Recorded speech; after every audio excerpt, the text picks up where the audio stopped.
Hi అండి. ఈ video తీసైతే 1 week అయిపోయింది. లాస్ట్ మండే మా ఊర్లో పెద్దేవుడి కళ్యాణం అండి. గుడినైతే చాలా అలంకరించారు. ఈ కళ్యాణం అయితే ప్రతి ఇయర్ జరుగుతది. ప్రతి ఇయర్ అన్నవరం సత్యదేవుని కళ్యాణం అయిన నెక్స్ట్ డే గానీ, లేకపోతే వాళ్ళ ఈవినింగ్ గానీ జరుగుతది.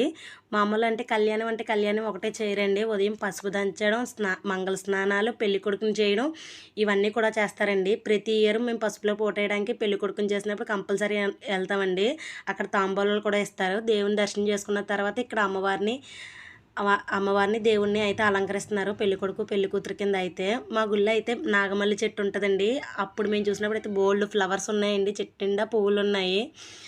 ఈవినింగ్ అయితే ఇలా దేవుణ్ణి నందివాహనం మీద ఊరంతా ఊరేగిస్తారండి. ఊరేగించిన తర్వాత అయితే నైట్ కళ్యాణం చేస్తారు. మా వీధిలోకి వచ్చేసరికి 6:30 అయిపోద్దండి.